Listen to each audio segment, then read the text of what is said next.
This is Make it plain. Make it plain. MIP With Masamela Matfumo. Mark Thompson. Make it plain. Get woke. Ladies and gentlemen, one whom we don't talk too often enough, but we ought to talk to much more, especially now that the latest jobs report has come out. And our White House also did a report on pandemic shifts in Black employment and wages. I want to get into that. He also will share with us some of his insight on what's happening with the Federal Reserve and inflation.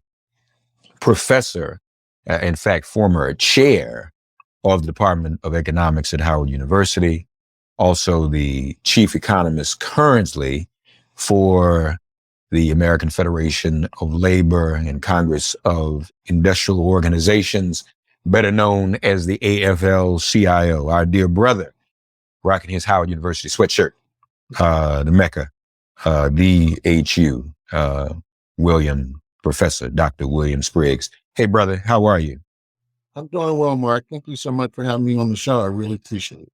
And we appreciate having you. We couldn't make it without your erudition and your expertise. First of all, on the latest jobs report, since that it just happened,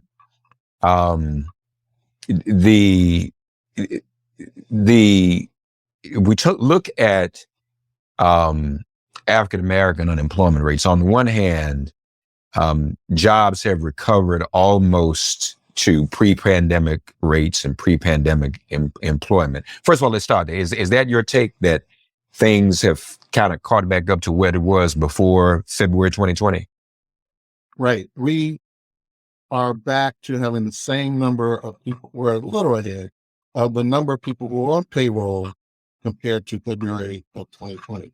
So there's still a gap because obviously that was 2 years ago, and we should have had job growth in between that didn't take place. But at least we're back to that level. Let's understand how unprecedented that is. In 2001, when we had the recession under the second George Bush, we lost a modest number of jobs in 2001. It took 6 years to get back to that same level, not back to trend, just the same level. And then when we had the Trump recession in 2008, I mean, not the Trump recession, that was the George W. Bush Great Recession, but we had the George W. Bush Great Recession in 2008. It took us again 6 years to get back to that same level, much greater job loss. This time, we're back in 2 years. That's incredible. And it's even more incredible given that while it was playing, I mean, we said we wanted to shut down certain industries, which hired millions of people. But nonetheless, to get back in 2 years when we had the greatest job loss ever, it's really remarkable.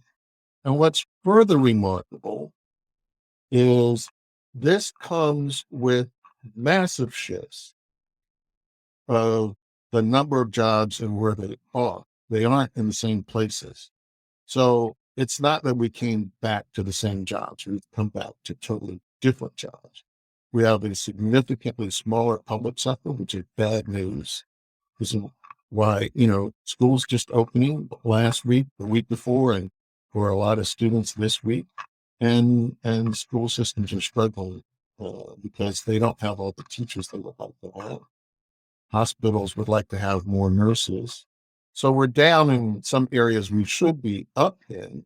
We're down in leisure and hospitality, which is mostly restaurant workers. We're still 1 million short of where we were in 2020. But millions of jobs have been created in other industries.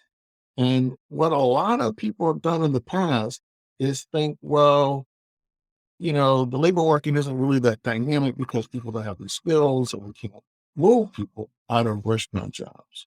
A lot of people argue, well, you can't raise the minimum wage. These people can't do anything else. This is all they can do. And we come to find out, well, those jobs aren't there and people are employed in other industries.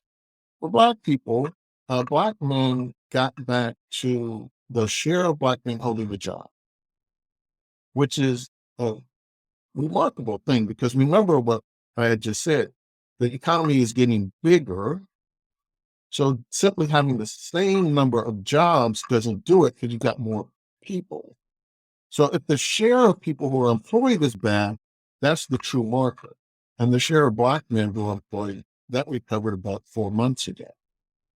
We've never, ever, ever had a recovery of the Black. Economists call it EPOP, the employment to population ratio. A lot of people think that that's the unemployment rate.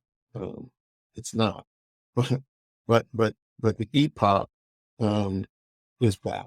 So that is a incredible rate of recovery, and of course that upsets a lot of people, because it makes workers the winners, and people don't always like it when workers win. So since you brought that, let's stay on that for a minute, because I want you to help us understand this.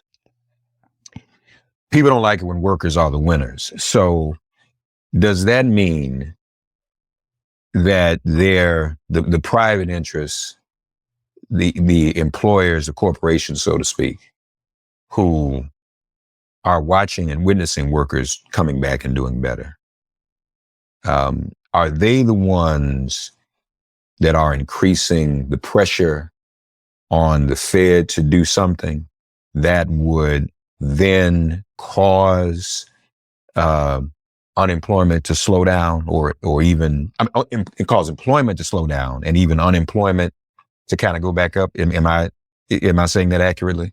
You are saying that accurately. That's exactly what's taking place. What we should be celebrating is the American Rescue Plan. A lot of people said, it's too much. You're helping people. You're helping households too much. You're giving too much money to them. And you remember last year, companies were whining. We can't find workers. You gave them so much money, they don't want to work. You're paying them not to work. Remember, in the middle of still trying to recover, when people were still struggling to find jobs in the Black community. You can't help them get with these unemployment benefits. They're too much. It's too much money for them. They'll be lazy. They want work. You got to stop giving them money. They always fall like babies, like real babies, when they have to actually work at getting people. And so that was their first set of, we didn't like this act. Then the economy's recovered. All the workers are back. Now they're still complaining, but understand where the complaint is. Everybody's back. We're back to the same level of employment. What they're upset about is a couple of them can't get workers back because they pay very low wages. Leisure and hospitality is the lowest wage industry in America. Now, everybody who's taking economics understands if you can't find something, you got to pay more for it. That's how it works. Just one quick footnote, Bill.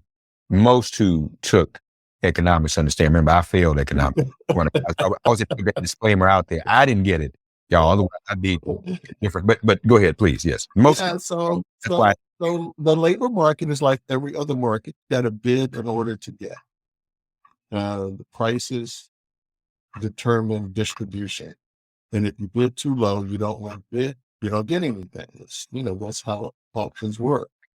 You bid 10 cents for a Mercedes, you're not going to get it. That's the losing bid. So you don't get one. So what this low wage industry is complaining about is they had lived in a world where literally millions of Americans worked at very low wages, and now people have come back to industries that pay higher wages, including Black people. And this is the key to having a labor market that is accelerated, that is worker driven, because in that environment, even though an employer may want to discriminate, even though they're like, I really wouldn't hire a Black person, but when my company is expanding and I have to have workers, like your mom used to say, you're going to eat what's on the plate. I'm not making another meal. You're eating what's on the plate.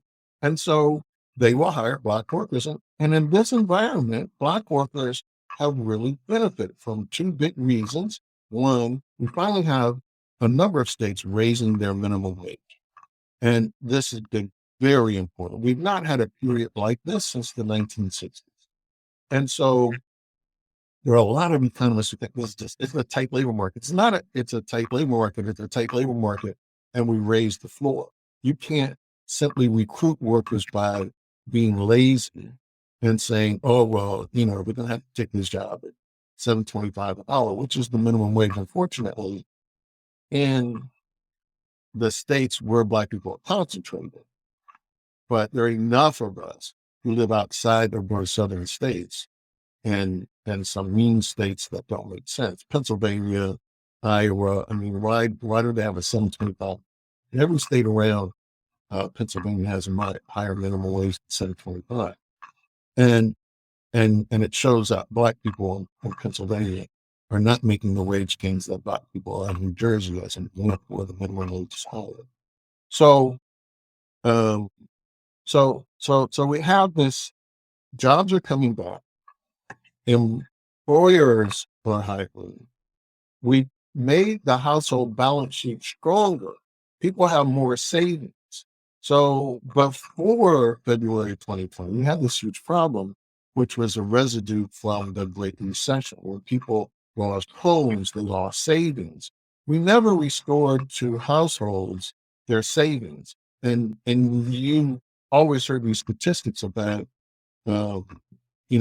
the small share of Americans who could borrow $500 or have $500 in their account, or if an emergency hit, couldn't make a $500 payment. Well, many more Americans are in that healthy situation where they can take a little jab or a little punch because they have some savings that let them navigate those kind of rough spots, including Black people.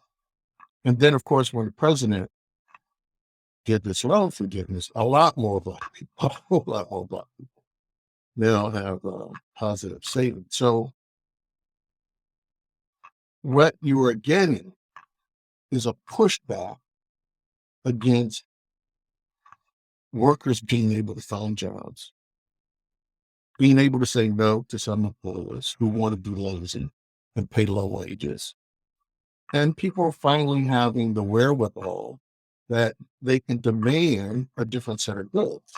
So we have healthy demand from the household sector. People don't have to go in debt the way that they used to in order to fuel growth. All of these are really positive things. And then add to that for Black workers in particular, this shift to these higher wage industries, things in manufacturing, we lost disproportionately to white people when the China shock took a lot of manufacturing jobs out of the United States. We're regaining some of those jobs that we lost in manufacturing.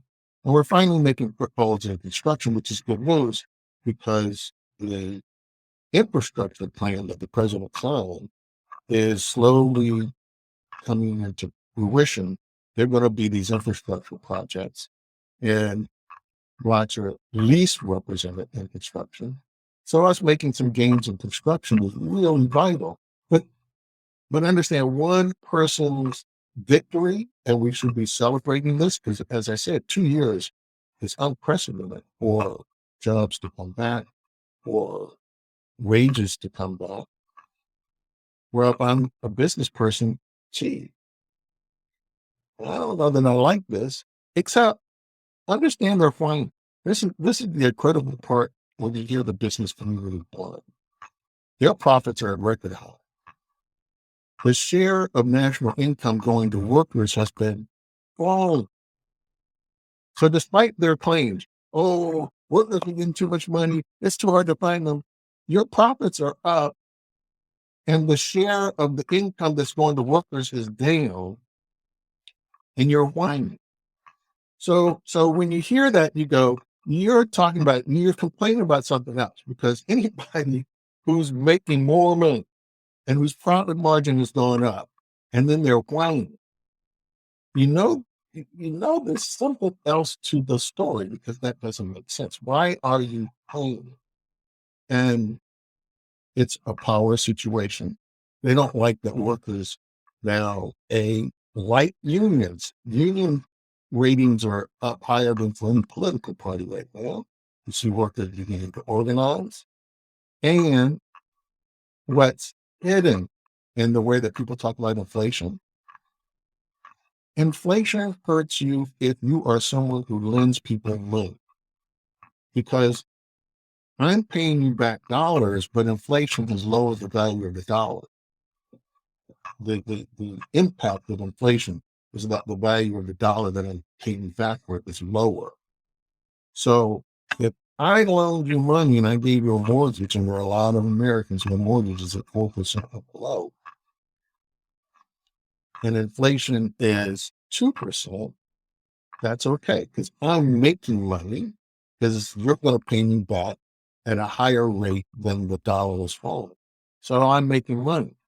But if inflation is 9% and I loaned you at 4%, I'm losing money. I bet wrong.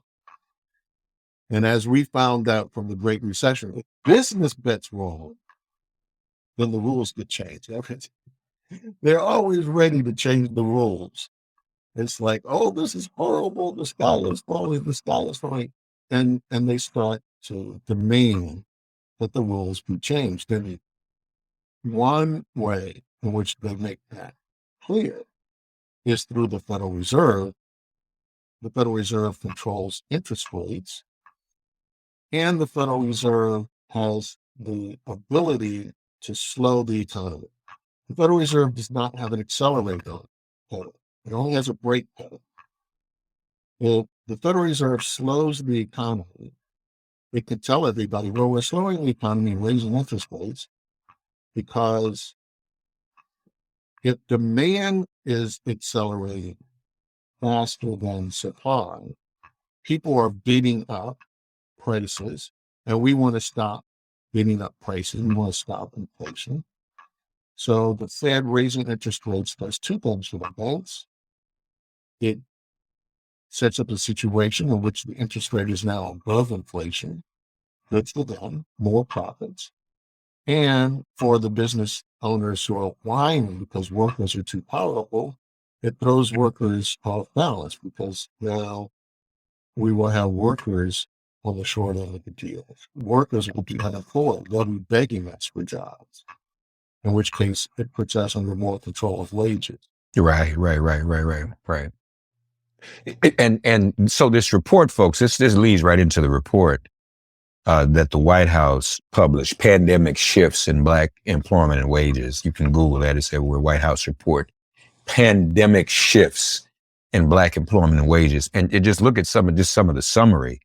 Black workers have been shifting to higher wage industries and occupations. Wage growth for Black workers has been relatively strong. And a lot of us may have missed this. I mean, these are not the type of topics that are covered in the news cycle, in the popular news cycle. And so, yeah, I mean, when you say that out loud, Bill, and you read it, wage growth for Black workers has been relatively strong. That alone is going to motivate some people to whine. Like, hold up, that ain't the way this is supposed to be. Black employment has recovered to pre-pandemic rates. As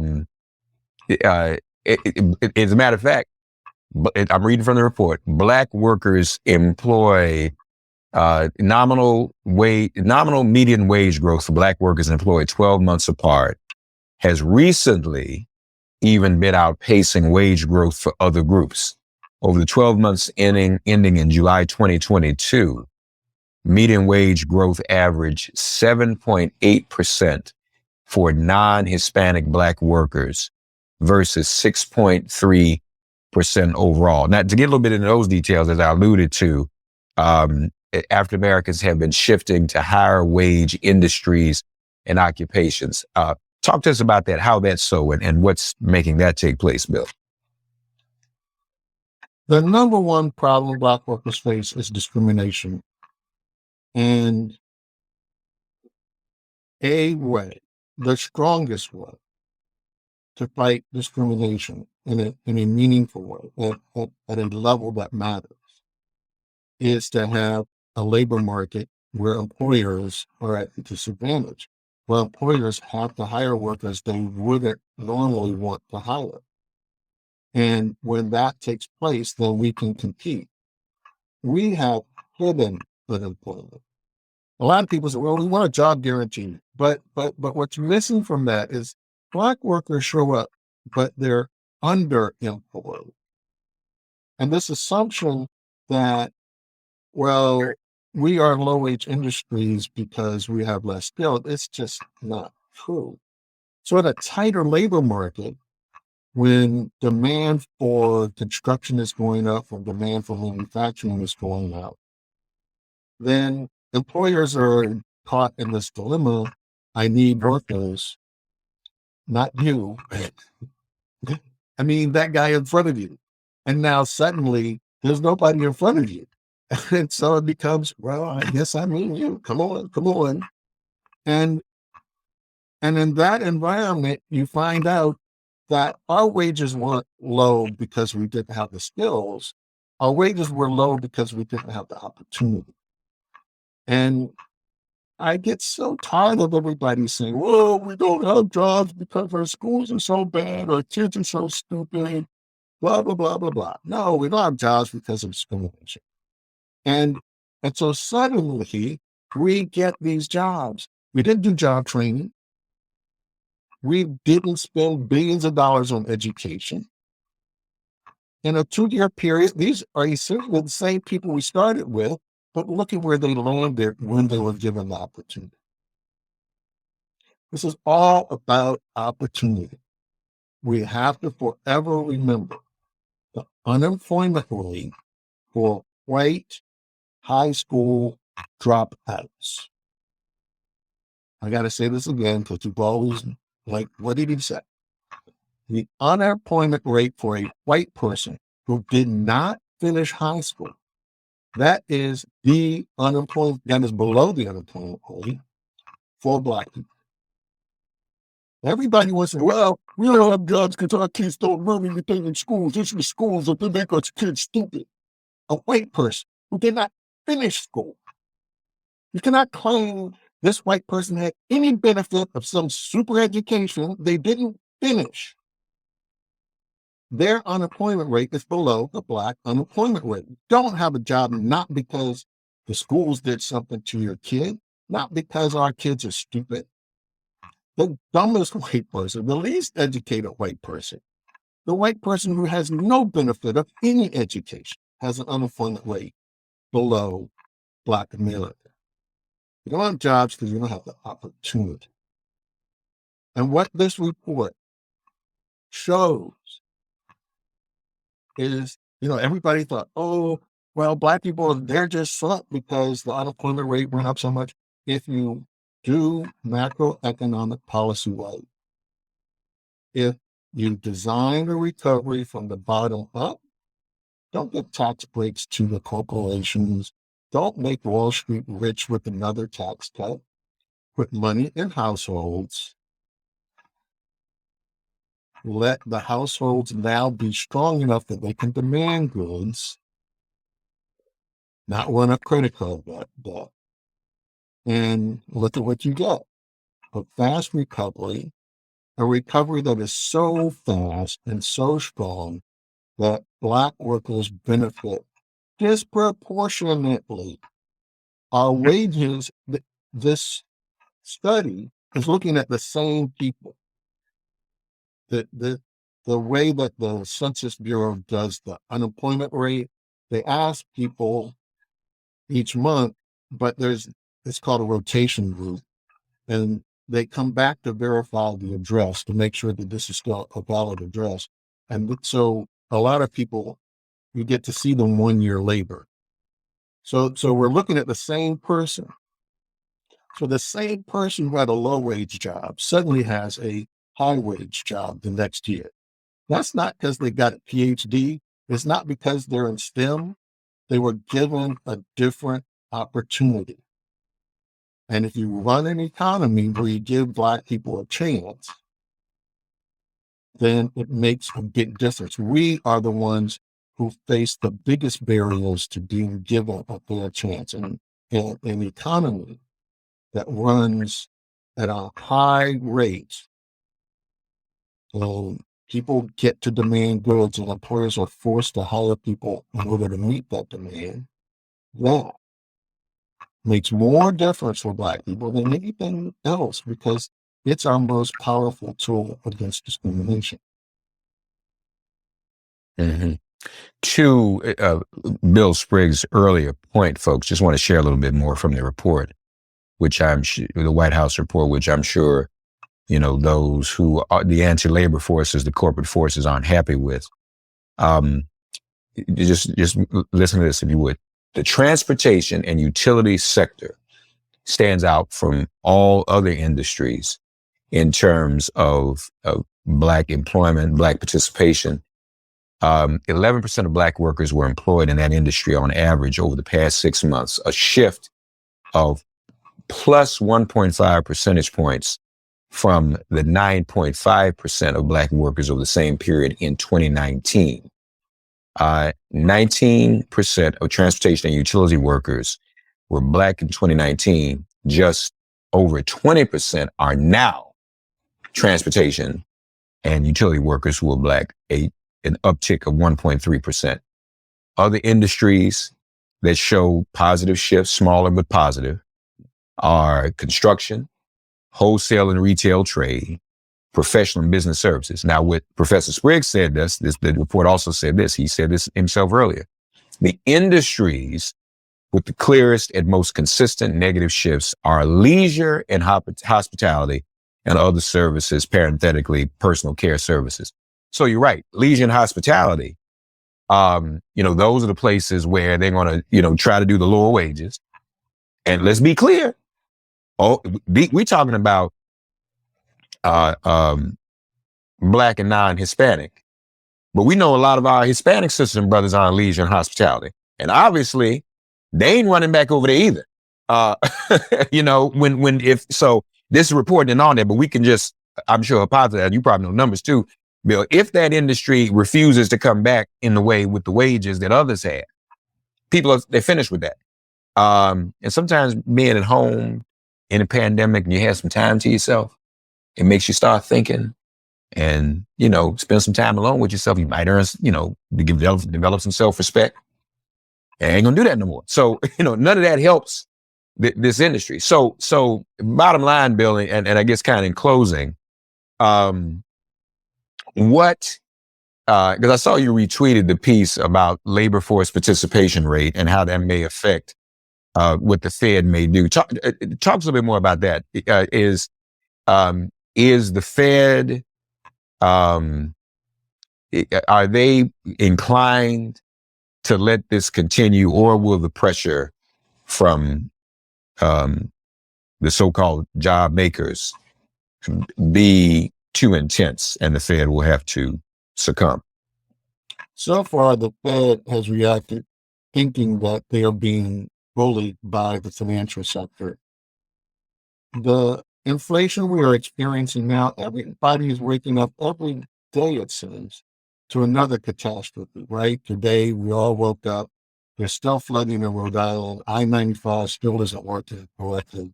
The major corridor here on the East Coast that takes you from Boston all the way down to Miami. And so a lot of people understand these disruptions. Mississippi, we see the stories about Jackson. We forget this is disrupting economic activity. The people outside of the Jackson area that currently is flooded What's one of the major areas we produce carbon dioxide? You say, well, okay, so you don't make CO2, big deal. Except go to a restaurant and you want soda, you need CO2. You want to deliver something that's frozen, you need dry ice. That's CO2. So understand that CO2 is a very important chemical. We also use it to knock out animals when we want to do slaughter. So you're looking at a very vital thing that's being disrupted. All of this is tragic on the human level. I don't want to diminish that. I don't want people to lose sight of people losing their lives and their household. But understand as another side as well, which is economic catastrophe. The floods in Pakistan that wipe out large regions of a country that don't have a lot of resources. That's horrible. Those happen to be textile workers. They're not making shirts. They're bailing themselves out. So when you get these kind of shocks, no CO2. Oh, they're not making shirts. This shrinks supply and prices go up. For the Federal Reserve to suggest that they can control all of these shocks and that prices won't go up, will guarantee you that prices will only go up 2%, they don't control the weather. This is not something they can make interest rate 500%. They can make it so you can borrow down. But that's not going to put the flood waters down in Mississippi. It's not going to put the flood waters down in Pakistan. It's not going to get Russia out of the Ukraine. It's not going to end the drought in China. That's affecting their ability to produce because the Yangtze River can't produce as much hydroelectric power as it used to. It's not going to end the drought in America's West.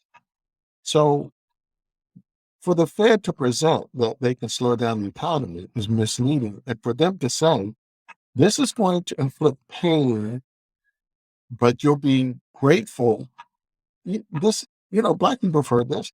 This is when your parents are getting ready to whip you and tell you, oh, this is going to hurt me a lot more than it hurts you. You know, that's not true. And we let them use these euphemisms. Like, this is just going to be a little tap. When people lose their jobs, it's not a little tap. It's a big tap. And then they want to tell us you're going to be better off if you're unemployed because the rest of us benefit. But the rest of us do not benefit. When unemployment goes up, wages go down. Wages are already falling relative to inflation. All of these shocks have generated inflation. It's very painful. And our wages can't respond to these shocks. And so for a lot of people, it is in fact a painful period because real wages are falling. Our wages compared to prices are falling. But to suggest that the solution is, well, I want wages to fall more, like I already can't afford stuff, and you want my wages to fall by more, and that's going to help me. It doesn't help anybody. So they want to tell you, well, okay, so what if unemployment does go up to 4 or 5 or 6%? The other 95% of us will still have jobs and we'll be better off. Well, the 95% of us who have jobs are not going to be better off. That puts pressure on our wages. Our wages will fall. You can't go to your employer and say, I want a wage increase. And it's like people are losing their jobs. You want a wage increase. I can get somebody to replace you. That's not how this works. So do not think, because a lot of pundits get on TV and say this, well, the rest of us are going to be better off because we still have our jobs. No, the rest of us are not better off. And people are better off who still have their jobs. And the CEOs already get paid thousands of times more than the average worker. Anyway, that's who benefits.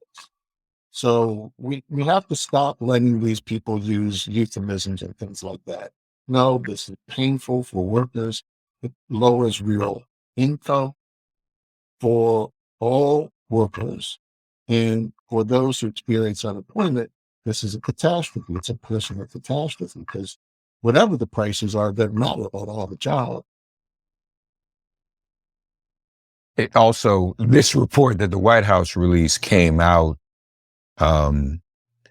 just before the August report. And in some areas, particularly Black unemployment in the month of August went from 6.0 to 6.4. White went from 3.1 to 3.2, Asian from 2.6 to 2.8, and then Hispanic or Latino from 3.9 to 4.5. It's probably too early to know, or maybe what was going on in August. Well, this is the bad thing. See, as much as these companies are claiming, the data in August tell you the real story. Black workers have been shrinking away from the labor force over the last 3 months.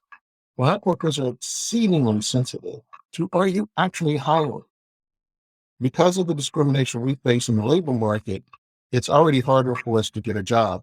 If employers really are not hiring, then we give up and we drop out of the labor force. And when we drop out of the labor force, we become hidden from the statistics. So key to understanding this is the response in the Black labor market has been 3 months of decline in labor force participation. You aren't really hiring. You aren't really hiring because you would have hired us. And the Black unemployment rate went up for the wrong reasons, meaning labor force participation shrank. The number of Black people who were employed shrank. And so this is unemployment in the bad sense. Now, for white America, a similar kind of story was being told because over most of the recovery, new entrants to the labor market, people who in the previous months said, I'm not looking for a job, I'm just sitting here, I'm not really in the labor market. When they entered the labor market the following month, they were very successful at landing jobs. Except in August. In August, the unemployment rate went up because a lot of white people came back to the labor market. The increase in labor force participation was among whites, not among Blacks, not among Hispanics, it was among whites. And the white unemployment rate went up because white people showed up this time and said, we want jobs. And the employer said, no, not really. We're not really hiring. And so their unemployment rate went up because these people now are in the statistics because they say they want a job, but because they weren't successful, they now show up as unemployed. And so what the August story is telling you is, as much as companies are whining, they're not really hiring. So you hear these people, oh, look at how many job openings there are per unemployed worker. If all those job openings really were job openings, then when white people show up, then unemployment should be falling. But white people showed up and the employers said, Black workers had experienced this several months when we started the recovery, where Black labor force participation was picking up because we thought, oh, they say they're hiring, they'll even hire us. And we showed up and they said, not you. And our unemployment rate was going up for the right reasons, because we were landing more jobs and our employment population ratio is going up. The share of us holding jobs is going up. It's just that so many of us were coming back to the labor market that our unemployment rate was going up.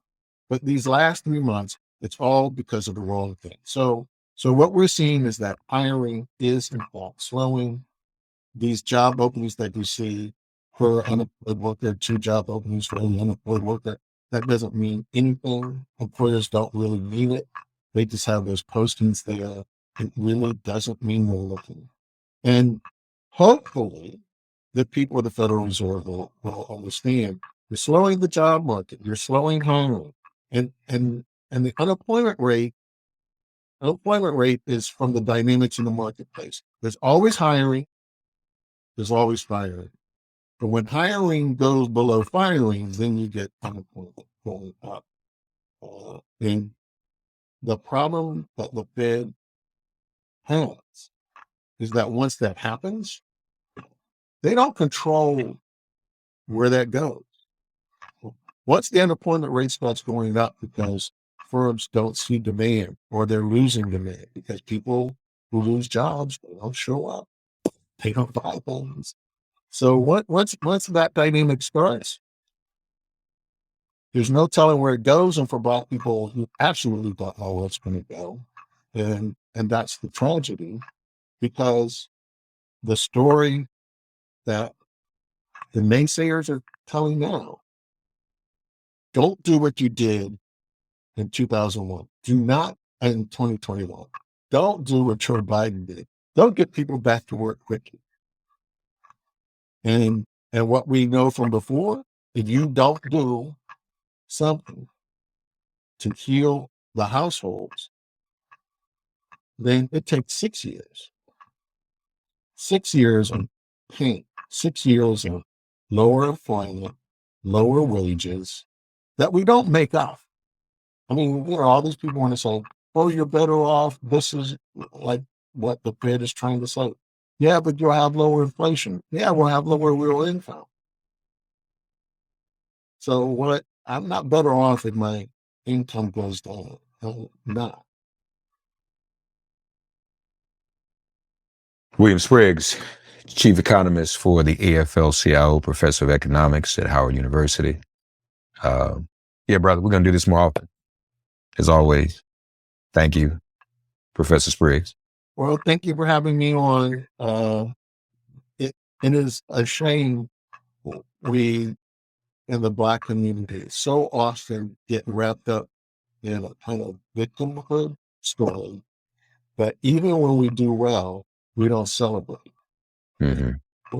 We actually, when you read that White House report, we actually have huge cause for celebration that things are going in the right direction. Right. That we're moving to higher wage industries.